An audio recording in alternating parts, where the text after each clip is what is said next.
of Dynasty DNA Fantasy Football Summer Camp.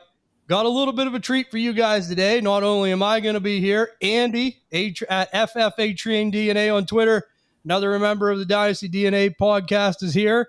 And of course, our good friend Mike Kashuba here, ready to talk some football at our summer camp here, man. There's nothing like talking about fantasy football in the dead time and trying to keep up with everything. But hey, how's your summer been, man? I got to ask you first. Yeah, summer's been good. We just had my wife's cousin in town, so went to the beach a whole bunch, played some beach games, drank some beers, and now just trying to, drag my butt back to work. But what about you guys? How's summer been for you? Oh, it's pretty much all the same, man. We're going to have a big get-together here with everyone this weekend, so it's going to be a good time. We're keeping everything up to date with the podcast, keeping stuff rolling, doing some division breakdowns. And I know that you are involved in a new podcast. Tell us about that. Yeah, so I actually guested on this show for the first time right when I started appearing on podcasts. It's the Fantasy Football RPG podcast. That can either be role-playing game, random points game, or there's some other things that the RPG could stand for. And it's with my co-host, Corey Bittner Steele on Sleeper. And we've actually been rolling through the same thing, some divisional breakdowns, talking about we just did the NFC East and the AFC South, which are probably the two most boring that you can talk about. Yeah, but really excited to get into. I think we got the AFC West and then the AFC North coming up, so some pretty good stuff rolling out. Definitely, man. Definitely. It's so hard because you're trying to, me and Andy talked about this. You're trying to find like really good topics to try to touch on, but you can only do so many mock drafts and all the fun stuff. But the people love the mock drafts, man. You get the downloads on the mock drafts. Yeah. They love the mock drafts. They love the rankings. They love they'll hate click on it. You're like, hey, Bijan Robinson, not a running back one. And it's like, he's a running back one, but people will click on it anyway. Right. Yeah, but I'll tell you, there has been some interesting things going on right now. And I'm going to ask you the first question. I know me and Andy are going to ask you a variety of questions. He'll ask you his next question. But the first thing I want to talk to you about is these running back possible holdouts that are going on. We heard about Saquon Barkley, Josh Jacobs. How do you feel on each of those situations, and how do you feel about like their fantasy value going into the season? I mean, Dynasty, we all know I always say it's a marathon, not a sprint. I mean, sure, you can take it, it ain't as big of a deal as a redraft, but still, you don't want to draft these guys in a startup and have a bust year. No one likes that. Mm-hmm. So what are your thoughts on these guys? Yeah, so I think each of them, can kind of just be overarchingly waved off.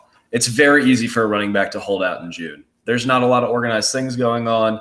They don't want to go run in shorts. Them running in shorts isn't going to affect the way that they play. So when what's today, June 26th? Yeah, I'm going to say I'm going to hold out and want to get paid more. But once mandatory things start coming up and they start possibly losing some of their income, that's when it's going to start getting a little tricky. Definitely, man. And out of the three, I mean, like out of some of these guys, who are some of the ones that you think are going to be like, is Josh Jacobs, you more worried about him? You more worried about Saquon Barkley? I mean, who are you worried about the most out of that group? Yeah, I'd say my biggest concern right now is probably J.K. Dobbins, just because he has the injury history. He's probably the most worried about getting paid. Like Saquon knows that if he plays, he means a lot to the Giants organization. Dobbins, he doesn't have that security of having either a Pro Bowl or something under his belt already. So I'm a little worried about Dobbins having to hold off. What do you guys think? Jacobs, Dobbins, Barkley? I'm personally kind of thinking Jacobs. He kind of had a cryptic tweet there. I think it was like 5 days ago. Just said bad business. So that's a little bit alarming.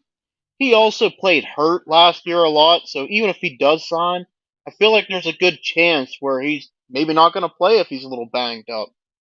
And he plays on that franchise tag. And we all know Andy's not on the Raider ship. He's not on the Raider boat. No, man. He's been off that boat for a while. Yeah. And it's nothing against the Raiders. It is bad business. Yeah, it's bad, like, ownership. I don't know. It's just across the board. Like, it just don't make a lot of sense. One thing I will say for the Raiders bringing in Tom Brady, I don't think that's a bad move in any scenario. Having Tom Brady in your organization helps in any form or fashion. But it was a desperation play. It's a desperation play. Oh, yeah. But, getting back to J.K. Dobbins, and I know you're high on him, and a lot of people are counting on him coming off this injury. We all know coming off an ACL tear, it isn't easy, coming back. Right. And right. we're really thinking and expecting big things out of him. Last year, towards the end of the season, he was really running really well. Being Steelers fans, all of us, we know that. And the fact that he may hold out is really concerning. I mean, for a player that's played, a season and a half maybe of football? I think the big question with him mainly is, what's he looking for?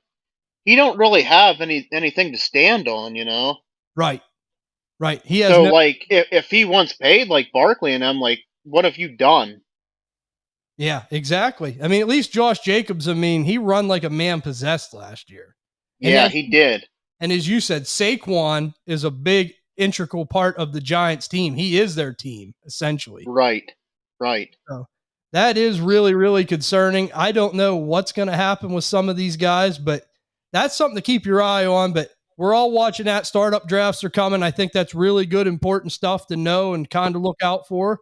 But I know you got something too to ask Mike in. What's your question next? One thing I want to add on to that, July 17th is when these deals, for a long term, or they got to sign a franchise tag or hold out. So they could hold out, clean up until the preseason or not sign it. But if you're looking for a long-term deal, it's got to be done by July 17th. Yeah. So in order for some of these guys to try to maximize their value, they might wait till closer till that July 17th. I know I would. Yeah. Yeah. And as a running back, you got to take advantage of anything you can because we all know teams don't like to pay them. Right. So my question for you, Mike, who's a player at OTAs you're hearing about that kind of makes you excited? Yeah, great question. I already had kind of like a pre-draft excitement about Quentin Johnston. I was a little worried about, the hand catching, whether he was going to be able to adjust to the offense. But as I deep dove into what the coaching staff looks like, what the offense looks like, and kind of the receiving profile that QJ is entering the league with, it's hard to not get excited about Camp Hype because it's the dead part of the offseason and you just really want to get into something. But he jumps so high, he can catch so well, he's so fast. Yeah. When you combine all those things with being tied to Justin Herbert, like, it's hard not to get, a little excited. He's definitely one of them guys that's like the t-shirt and shorts workout warrior. Yeah, he wins every time at the combine. Definitely. Yeah. Definitely. And here's a question for you. Quentin Johnston's a good one because he is like one of the biggest boomer bust guys in fantasy. But as a Steelers fan, we've been hearing a lot about Jaylen Warren. What's your take on this? Are you as a big a believer as a lot of the community that he's going to step into these shoes and take off? Or do you still think this is Najee's backfield? Yeah, I think it's Najee's backfield. I think there's a lot of people that are kind of writing off Najee because of the foot injury. They're not writing him off because the offensive line was bad. Some of the metrics that we use to gauge how running backs perform, like expected yards over or yards over expected, yards after contact. It's hard to get those things when you're getting hit 2 yards in the backfield. Yeah. If you're getting – think about like 2 yards after contact. If I'm already running at you full speed, I can still just trip forward. That's 2 yards. If I'm getting the ball and now I'm getting hit by 3 guys and I get 2 yards, that's way more impressive, and that's what Najee does. So I think it's his backfield to lose, and I think Jaylen Warren's a great spark, but he's not going to overtake Najee in snaps, touches, or any meaningful things unless there's an injury. And I'm glad you said that because I'm on board with you on that. And I know Andy is too, and I'm going to let him touch on this in a second. But the offensive line, people forget it was so bad. I mean, I don't think they watched a lot of the games. I mean, if you watch these games, this line was historically bad for the Steelers the last couple of years. And this guy is an animal, Najee Harris. And I'm still a believer. I'm buying. And if you want to touch on this, I know this is a subject we talk about. Yeah, I think a lot of people are more analytical nowadays, which isn't a bad thing. And if you look at Najee's yards per carry, it's not very good. But like Mike said, when you're getting hit in the backfield and still getting something, that's something that analytics can't tell you. You got to actually see that. All of us as Steelers fans obviously seen that. So yeah. And I think those receptions will go up. I mean, I don't think he's going to be near what he was his rookie season, but I do think he'll improve a little bit there. Yeah. And I mean, I think Jalen Warren, as a Steelers fan, yeah, he's a great player for us, and he's going to be a player that if Najee were to miss time, like he can end up having some success. We've seen it in the past with guys like D'Angelo Williams for the Steelers, Jalen Samuels, guys. At one time, D'Angelo was a good player for the Panthers, but guys that could step up into that role and help us get through until Le'Veon was back or whoever. You want to go way back, Najee Davenport. You remember him? Oh yeah, yeah. He played well for us, the ex-Packer running back. Or what about the Deuce Staley Jerome Bettis days? That's it. Yes, yep. That was a heck of a combo. Yeah. I remember TJ and I, we met Amos Saraway and Chris Fatuma Afala. That was pretty cool. That was way back. Yeah. Some old school stuff right there. But in all honesty, though, like I'm glad that everyone's on the same page with that. Like I think it's just keep it perspective. I've said it for a long time. I think Jalen Warren is a fantastic handcuff. If you can get him later in startups or if you can get him off the waiver wire, anything, I think he's a great play there. But it's just keep it in perspective. If he blows up, that's great, but I wouldn't overthink it if I was thinking about the running backs for the Steelers. No. But Mike, this one's a good one for you. I want to know, so one rookie that you have the most shares of right now, who's one guy that you're buying in on the most in these rookie drafts or in startups if they're involved in startups? Who are you in on?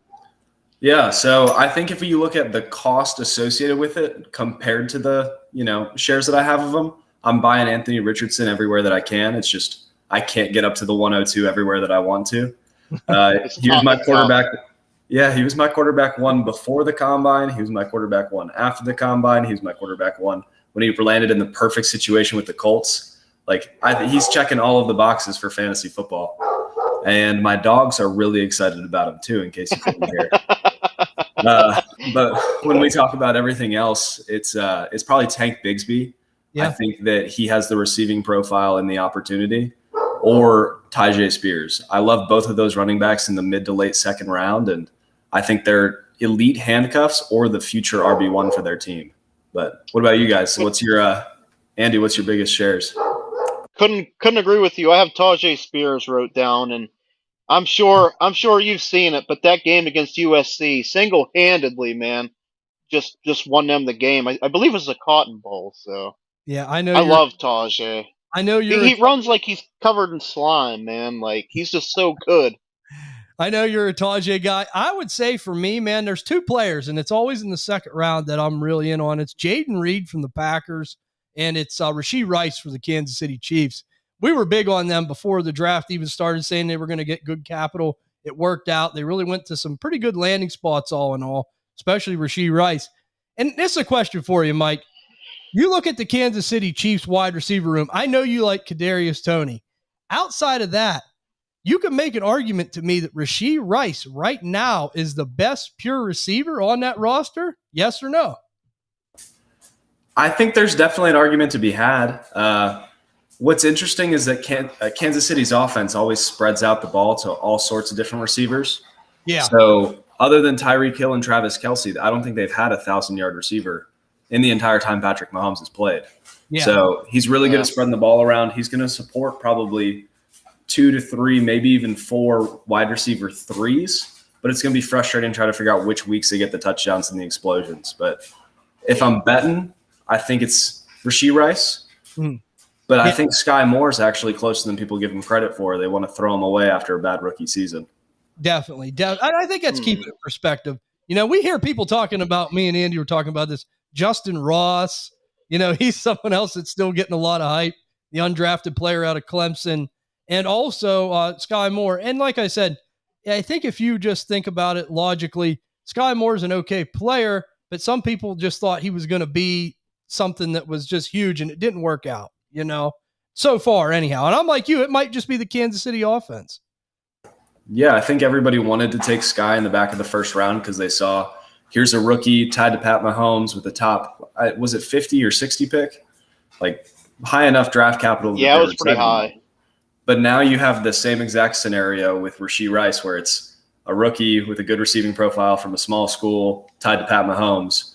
But an interesting anecdote is that Pat Mahomes actually invited Rashee Rice to pre-draft workouts to see if he would like him or not. Yeah. And then he went to the GM and said, you will pick this guy because he's Pat Mahomes and he can say things like that. Right. So Yeah. if he likes him already and they already have a bit of built-in chemistry, that's bodes well for him. Yeah, and Chad said in the chat, Reed just has zero floor with 18 mouths to feed and an unknown factor at QB. Really good best ball dart throw, but so much risk. I mean, I agree it's a lot of risk, but I really like the tape of this guy, man. And a lot of people had him going third, fourth round, and he went a lot higher than expected. So I really, it feels good when you watch the tape. You like the player, and then they get the capital. So all in all, Green Bay is a big risk, I think, across the board. I think you guys can agree with that. I mean, I think the whole situation is kind of up in the air there with Aaron Rodgers departing. That's a big hole that, on their team that they haven't had to fill in a long time. I mean, when you go from Brett Favre to Aaron Rodgers, you're pretty spoiled. Yeah, definitely. I think they had a pretty good draft, though. I really like the move that they got rid of Aaron Rodgers. They capitalized on Lucas Van Ness. And I'm a big Musgrave fan, and they grabbed Musgrave in the second round. So with him and Jaden Reed and Christian Watson going into his second season, I think the future could be bright for these guys. I mean, we just got to see what Jordan Love is. That's the key factor. And I mean, was a first round pick. I know whenever we watched him, I believe he's out of Utah. You've seen some throws, it was like, damn, what a throw. And other throws, it's like, what the hell's he doing? He threw it in the third round of the stands. So we just got to see a little bit of consistency. And I mean, I think things could really work out for him. And from an NFL perspective, their defense is fantastic. I mean, I don't think that's in any slouch of a defense. I mean, they'll hold them in a lot of games. That division's pretty wide open. The Vikings do Viking things. I like the Vikings, but they always do something, and then the Lions, Lions are still an upstart team too. So Green Bay is still one of them teams that'll be right in there, I think. Yep. And then it's and what do you want to ask Mike next? I was going to talk about some controversial players, and I know, Mike, I had a post about this guy, Kyle Pitts, and me and you, we kind of took a little bit of heat on that, man. I mean, from some well-known analysts too, like guys that are kind of bigger in the industry, and it seems like a lot of people are out on Kyle Pitts, and I don't know, he's still my tight end one. He's real close with Mark Andrews. How do you feel about Kyle Pitts? Yeah, I mean, we were both catching heat because we agree on this one. He's the youngest one that's available. Like, he's still younger than Dalton Kincaid, and people are spending, their 107 or 108 in Superflex on him. Like, I would rather have Kyle Pitts, who already has the second most receiving yards as a rookie for tight ends, is tied to an offense that, while they're like weird the way that they do things, they're going to run the ball a whole bunch. Like, he had 500 unrealized air yards last year. If Marcus Mariota had more than a noodle for an arm, he would have been fine. And I'd like to think Desmond Ridder will be at least okay. Right. So, I don't think it can be any worse.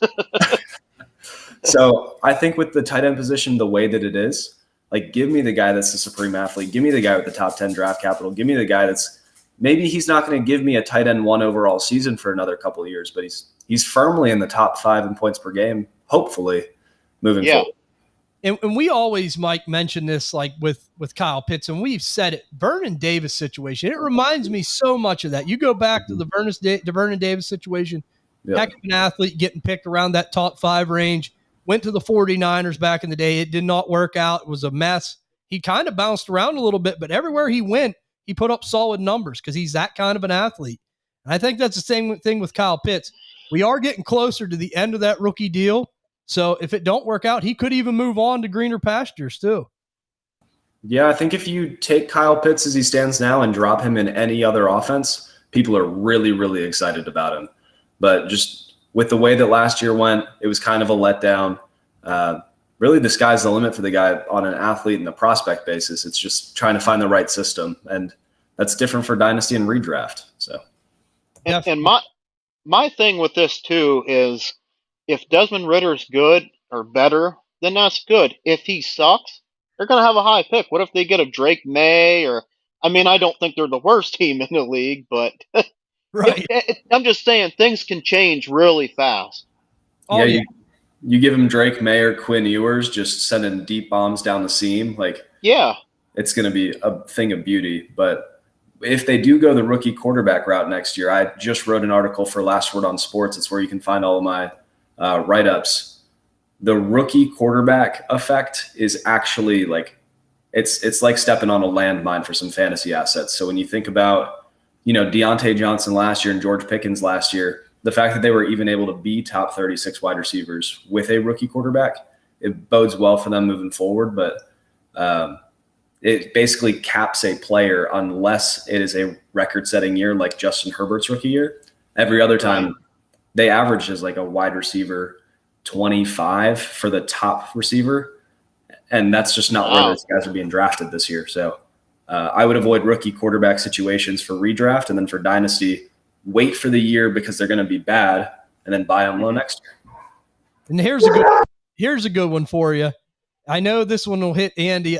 Another controversial player. Are you still in on Jameson Williams? Are you still in on him, or are you kind of more like, I don't know?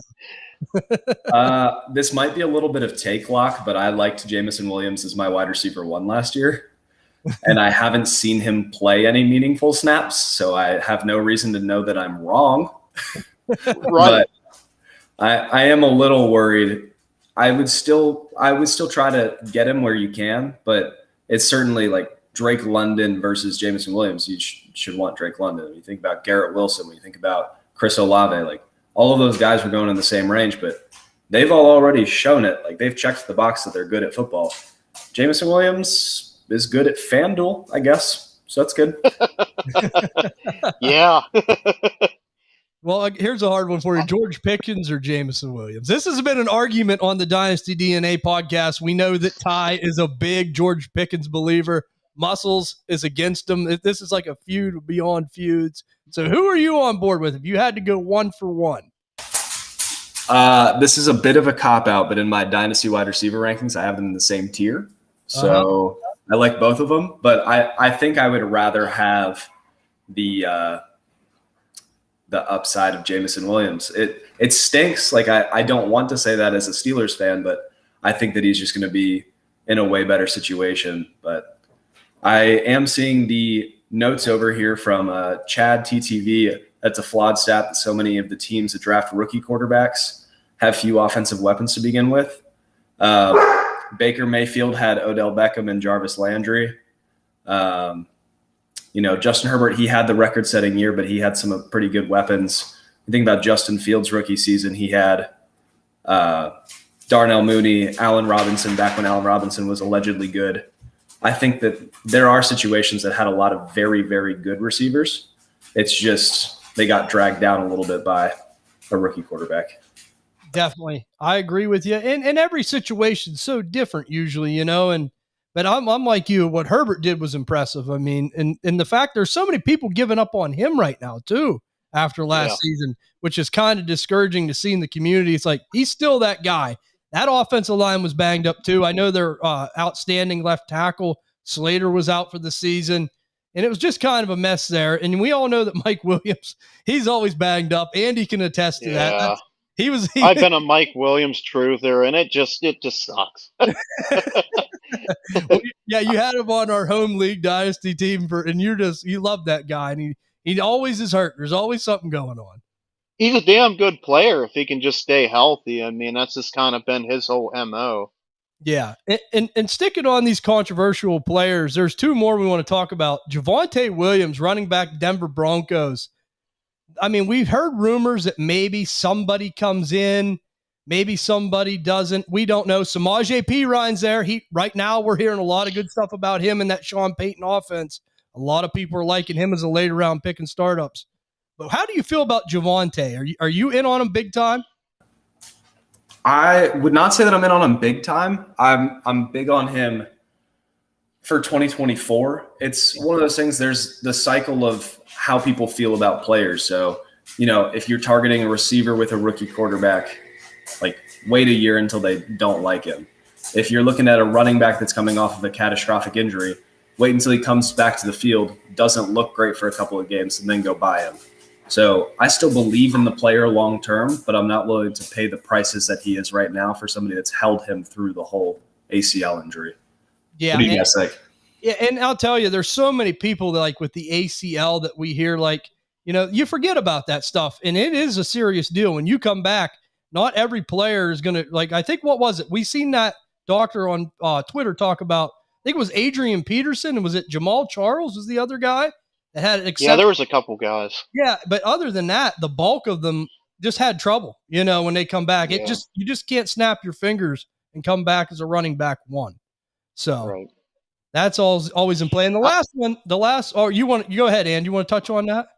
Oh yeah, I'm kind of like Mike. I mean, I'm dabbling to see what the prices are, but I'm definitely tempering expectations this year because you just don't know. His big MO is breaking tackles, and I mean, if he's not 100%, he's not breaking tackles or can't run as hard, then I mean, he is a good pass catcher, but he might be down a little bit this season, or it might take him the first 10 weeks or so to get right. The only thing that I kind of think is alarming, though, is they didn't bring in a Dalvin Cook, at least of yet, or a Leonard Fournette. Because Samaje Perine's okay, but we know what Samaje Perine is. He's just average, Yeah. Other than the Cincinnati one hit wonder, it is a little bit concerning, but I do think he's a good value. You get him later as a handcuff, even that's a good pick, But I'm like you. It's kind of like the Jaylen Warren thing. You got to kind of temper expectations a little bit. Yeah. But most importantly, great beard. Oh, thank you. Appreciate it. No, I meant Samaje. Yours is fine. Yeah, he does have a good beard. Yeah. But the last player we want to talk about, Mike, is Rachaad White. And this is a guy that, the Dynasty community is being really sticklerish on him. I mean, I know that, they can sign anybody any minute. I get that. But still, like Andy said, he survived the draft. He has survived the initial plunge in free agency. And he's still the guy in that backfield. And really, there's no one there that can supplant him to me right now. So what do you feel about him? Yeah, it's going to be unfortunate for me to say this out loud because I loved Sean Tucker pre-draft, but they just pulled him in as an undrafted free agent. So that backfield is Rachaad White's. Baker Mayfield is not going to be, relied on to win them games. So when we talk about trying to win fantasy football games, sometimes you really want to look at talent, but even if you don't like Rachaad White, which I think he is a very talented player, he's going to get all of the volume in Tampa Bay. So I think it's a perfect situation. And he has an opportunity. If he can be that guy, maybe he can roll with it for a while. I know he's not like this big, bulky, maybe you can run him every down type of back, but he does have skills in the passing game. And I do think he's better between the tackles than people give him credit for, don't you, Ann? Yeah, 100%. I mean, I think last year, Tristan Wirfs was hurt. Ryan Jensen was hurt. It just kind of seemed like they were on the downfall, and he was a rookie. I mean, things go a lot faster. We've seen guys like Jonathan Taylor struggle at first. And as a pure runner between the tackles, he is not the best. I mean, even guys like Alvin Kamara aren't the best between the tackles, but he excels in a pass game. And this is a team that's going to want to run the ball and try to win with their defense. And if they are down, him excelling in the pass game is a great thing for him. We call it dirty points, and he can see a lot of dirty points. That's right. Dirty points done dirt cheap whenever the other team goes into prevent defense. Yep, and I just give him all them points, baby. That's when you grab your ass cheeks and just hold on for dear life. But in the comment section, Mike said, I agree with Mike on Williams over George Pickens. I'm a Pickens fan. My only problem is Matt Canada play calling and Najee Harris usage. Have me leaning Williams. I agree. We always say blame Canada. He sucks. And then we go over down here to Chad, and he said, hey, now, no Perine slander here. Don't worry, Chad. I'm still on you with Perine. I like Perine, but it just kind of me. It's like what's his that? ADP's climbing up a little bit, though. I think he went in the 10th round, which, isn't horrible, but... Right. Definitely. I agree with that. But next thing on the list, Mike, I want to ask you about is we've seen some of these guys come back and have good seasons before, and you're like, man, that was such a great value getting him where I got him in a startup. Who's a player that you're watching that you think are going to have a complete turnaround or bounce back year this year that you're just getting a little disrespect in the ADP that could put up some big numbers? Who do you like? Yeah.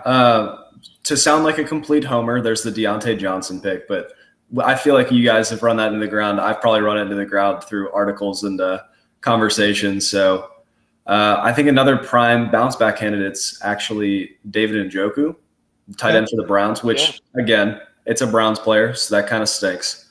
But he has the athleticism.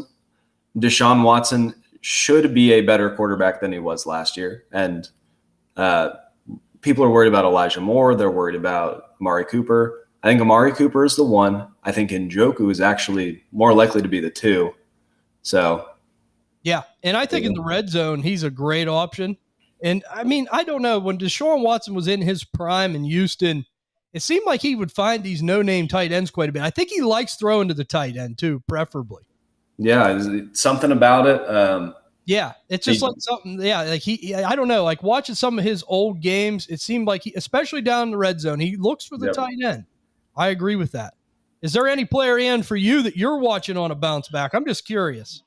Yeah, actually there is. It's Russell Wilson. I mean, I know he's a little bit older. Just seemed like Denver's in shambles last year. I mean, with Nathaniel Hackett and just all this drama. And I can't stand Russell Wilson, but I just can't. I just think with Sean Payton, it's gonna work. They bring in Joe Lombardi. Like it's almost just like a playback of Drew Brees. Like Drew Brees was kind of the guy that wasn't wanted with the Chargers, and then although he was younger than Wilson, he just came in and kind of made him a Hall of Famer. So we know Sean Payton can win, and then I mean having Wilson, I think we could see a big bounce back from him this year. Yeah, there's a lot of things leaning towards Denver, and that was what I was discussing. Like one team I'm watching, we always try to get into these offenses that are going to be a little bit more explosive, like before they're really valued through the roof. And I think Denver's one right now that I would watch really intently. I think Baltimore's another one. I think the Saints are another one. Some teams just to kind of watch out for, to see what's coming. And I think it's just good to get ahead of the game in them scenarios. Yeah. Yeah, 100%. One more thing with the explosive offenses. I talked a little bit about it earlier. The Chargers got Kellen Moore, the offensive coordinator for the Cowboys. That's a heck of an ad for them. With Dak Prescott, they were averaging over 4,500 yards in the air. No unintentional flack at Dak Prescott, but Justin Herbert is a better quarterback than him. So I think Herbert could break 5,000 yards with the weapons that he has, the play style that he has, and he's going to have shootouts against the better Broncos. He's going to have shootouts against the Chiefs. He's going to throw for 7,000 yards against the Raiders and their terrible defense. So Well, that's the thing. Like, I think the AFC West in general is going to be a lot better this year. I know last year the hype was just through the roof. I mean, we started the Dynasty DNA podcast last year in the summer, and that's all we talked about. We're like, wow, like this division's going to be high scoring. There's going to be a lot of playoff teams. Then it just fell flat on its face. But I think now with people being uninjured, coming back from injury, and the coaching change in Denver, there's a lot of things that are going to be happening in that division. I think that's something to watch, I think, in general. So I like the Chargers. I like Kellen Moore. But how do you like Brian Schottenheimer in Dallas? I think that was – talk about downgrade. My gosh. This Dallas offense makes me – I was kind of in on Dak as a quarterback. I like him you can get him in the second round of some super flex drafts. Mm-hmm. God, if it's Mike McCarthy – just trying to run the snot out of Tony Pollard, Deuce Vaughn, and Ronald Jones. God, somebody needs to come save that team. I think the Cowboys are in for a rough year. I think so. I mean, I think Dallas will do good. I'm still in on Dak, but I just don't understand the Schottenheimer firing or the hiring and firing of Kellen Moore. We talked about that on our NFC East division breakdown. It really made no sense. It almost like he was the scapegoat, wasn't he? I mean, you can't fire Dan Quinn. They didn't want to fire McCarthy. So, they gave the can to Kellen Moore, and it just made no sense to me. Yeah, I think so, too. I'm still in on Dak because he's been going in the second round of Superflex leagues, but I understand what you're saying, and they probably will just run Tony Pollard. I'm really in on Tony Pollard this year. I think he could have a monster year. He could stay healthy. Yeah, see, you are, I'm not. See, we're on different ends of the spectrum there. And I see what you guys are saying. There's a good chance the injuries worry me so much, with him. And then getting a full workload. We haven't seen it all season yet. But I'm saying, I know what you guys are saying. If he takes off, it could be a home run. Yeah. It definitely could be. And in the comments, Mike said, DeAndre Swift in Philadelphia, Sirianni will have a field day for Jalen Hurts with his versatility in the backfield and catching opportunities. With a lack of wide receiver 3 in Philly. Yeah, that's definitely someone to watch out for. I agree with that. I mean, DeAndre Swift, we talked about it. Either you're in or you're out. So it's kind of a tough call there. And he said he's a lifelong Jets fan. Brian Schottenheimer still giving me PTSD from the 2010 AFC Championship. But coming off that, then Mike, Steelers. We got to go Steelers talk. You know that real quick, and Andy knows this. What do you think about the Steelers? How do you think they did in the offseason? And going back to that question before, Deontay Johnson or George Pickens? Who are you leaning now on these guys? Yeah, so more of the floor or more of the upside? Oh man, the upside of Pickens is just so exciting. But when we talk about somebody that's going to score a little bit more fantasy points and have a little more volume, like I think it is Deontay Johnson until he proves otherwise. But I think there's two like really important questions here. One is how do I feel about the Steelers this year? I am through the roof excited. I think they nailed the draft. I think they nailed free agency. I think they built around Kenny Pickett. I think that this entire team, even if I am wearing a Steelers Super Bowl champs hat, it's primed for a bounce back year. And it's an offense that we should be getting as many pieces of as we can before they are premium pieces in Dynasty. Like you can get Pickens and Deontay Johnson for, what are they going as right now? Like the wide receiver 30, wide receiver 35 in startups. Yeah. So I would rather have both of them than Deebo Samuel. I would rather have both of them than, the aging Keenan Allen and some of those guys. So I think it's a great opportunity. So. Oh, for sure. And, the Pat Freiermuth situation, are you in on Muth? Because that's another thing here on this podcast that Ty is anti-Freiermuth. He's a big Steelers fan like the rest of us. You can ask Andy. He's a hater. So I just for his sake, do you like Muth this year? I like Muth if it's like late enough that I can be like, oh, this is my late round tight end. But if you're trying to take him in the same range as like Hawkinson, Kelsey, Andrews, I can't pay that price, and I'm not waiting long enough. Like somebody takes him before me before I can justify it.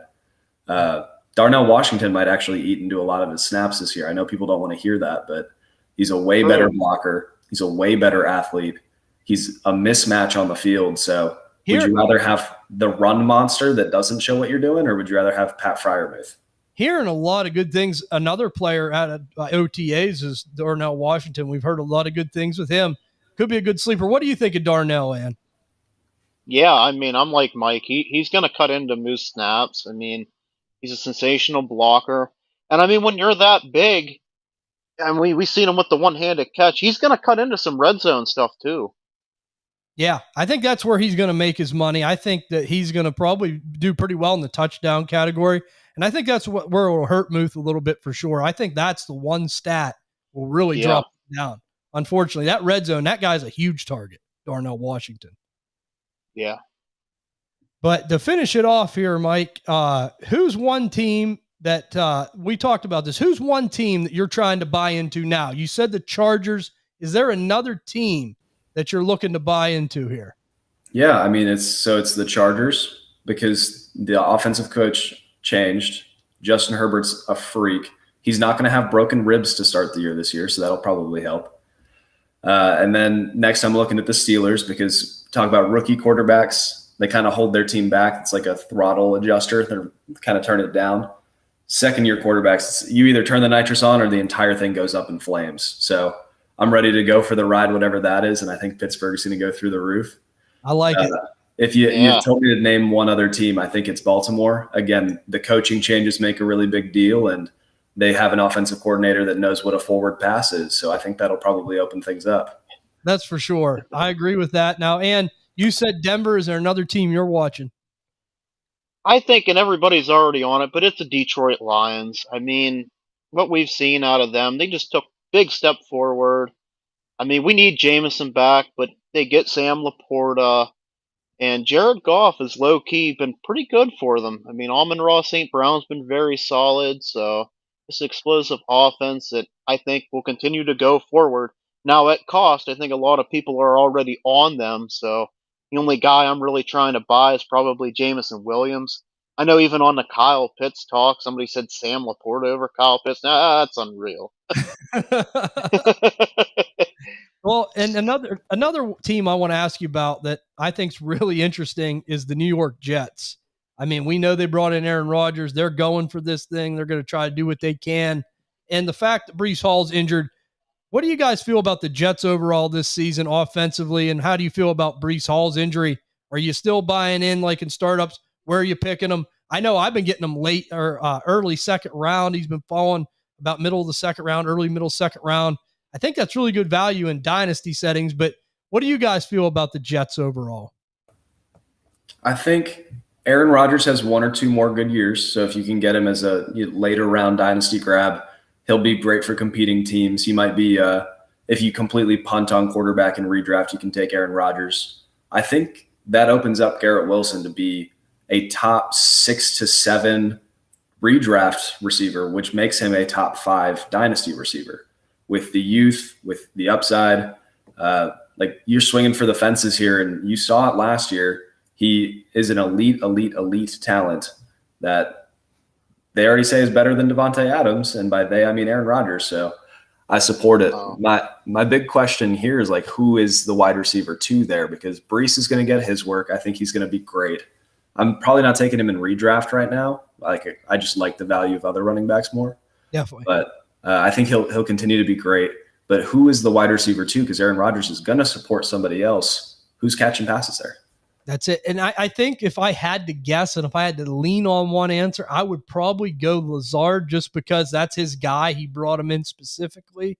I think he'll try to feature him a little bit, but Breece Hall is intriguing. And I'm like you, in redraft, it is really hard. But man, that guy was going for so much last year as far as in Dynasty, what you could get him for.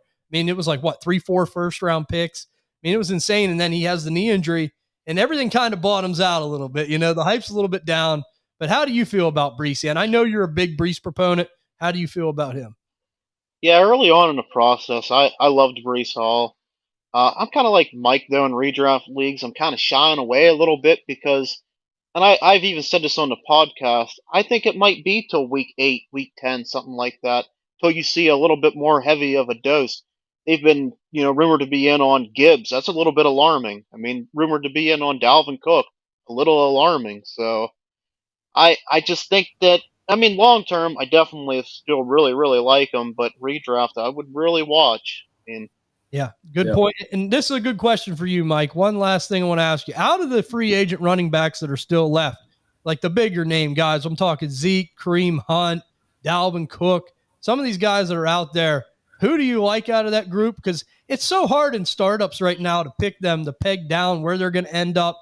You're taking a big gamble. If you had to try to go for one of them for value, where are you going with that? That's just a good question. Yeah, I think if I'm swinging really, really late, I would probably go with Kareem Hunt. He's had the least mileage out of all of them, so he probably has the most juice left in his system.